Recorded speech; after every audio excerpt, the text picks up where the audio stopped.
പെരുമ്പാവൂർ നഗരസഭയിലും വിവിധ ഗ്രാമപഞ്ചായത്തുകളിലും തെരഞ്ഞെടുപ്പ് സുഗമമായി നടന്നു. ചിലയിടങ്ങളിൽ വോട്ടിംഗ് യന്ത്രങ്ങൾ തകരാറിലായത് വോട്ടർമാരെ വലച്ചു.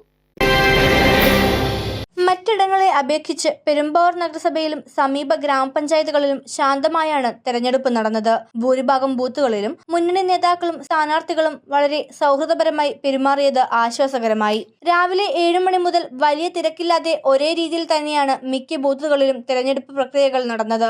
ചിലയിടങ്ങളിൽ വോട്ടിംഗ് മെഷീനിൽ ഉണ്ടായ തകരാറുകൾ വോട്ടർമാരുടെ സമയം കളഞ്ഞു. അതിരാവിലെ തന്നെ വോട്ട് ചെയ്ത് ജോലിക്ക് പോകാൻ എത്തിയവരാണ് വോട്ടിംഗ് യന്ത്രങ്ങളുടെ തകരാറ് മൂലം കൂടുതൽ വലഞ്ഞത്. കീഴളം സെന്റ് തോമസ് ഹൈസ്കൂളിലെ 2ാം നമ്പർ ബൂത്തിൽ വോട്ടിംഗ് യന്ത്രം തകരാറിലായി. 20 മിനിറ്റ് നേരം ഇവിടെ വോട്ടിംഗ് തടസ്സപ്പെട്ടു. ഒക്കൽ പഞ്ചായത്തിലെ 14ാം വാർഡിൽ 2ാം നമ്പർ ബൂത്തിൽ വോട്ടിംഗ് യന്ത്രം തകരാറിലായി. കുറേയധികം സമയം കഴിഞ്ഞാണ് ഇവിടെ പ്രശ്നം പരിഹരിച്ചത്. കൂവപ്പടി പഞ്ചായത്തിൽ 16ാം വാർഡിൽ ഐമുറി ഗവൺമെന്റ് UP സ്കൂളിൽ യന്ത്രം തകരാറിലായെങ്കിലും ഉടൻ തന്നെ പരിഹരിച്ചു.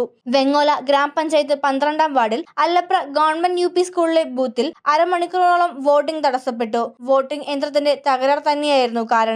പിന്നീട് തന്നെ ശരിയായി. രായമംഗലം ഗ്രാമപഞ്ചായത്ത് 17ാം വാർഡ് പുല്ലുവഴി ഗവൺമെന്റ് LP സ്കൂളിലും മുടക്കുഴ ഗ്രാമപഞ്ചായത്ത് 1ാം വാർഡ് എളമ്പക്ക പള്ളിയിലും വോട്ടിംഗ് മെഷീൻ തകരാറിലായി. അതിനിടെ ഗവൺമെന്റ് ഗേൾസ് ഹയർ സെക്കൻഡറി സ്കൂളിലെ ബൂത്തിന്റെ കവാടത്തിനോട് ചേർന്ന് നിന്ന് വോട്ടർമാരെ സ്വാധീനിക്കാൻ ശ്രമിച്ചു എന്നാരോപിച്ച് രാഷ്ട്രീയ പാർട്ടികളുടെ നേതാക്കൾ തമ്മിൽ വാക്കേറ്റമുണ്ടായി.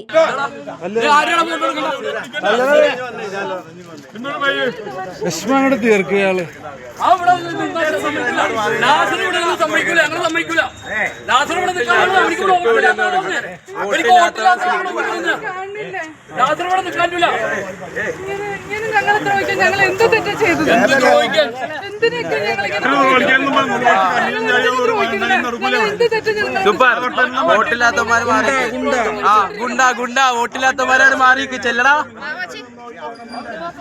എല്ലാവർക്കും വോട്ടില്ലെങ്കിൽ അവിടെ പോയി ഒന്നും പറയണ്ട, ഒന്നും പറയണ്ട. അവർ പറഞ്ഞോട്ടെ, അവർക്ക് പറയാനുള്ള അധികാരം അവകാശമൊക്കെ ഉണ്ടല്ലോ, പറഞ്ഞോട്ടെ.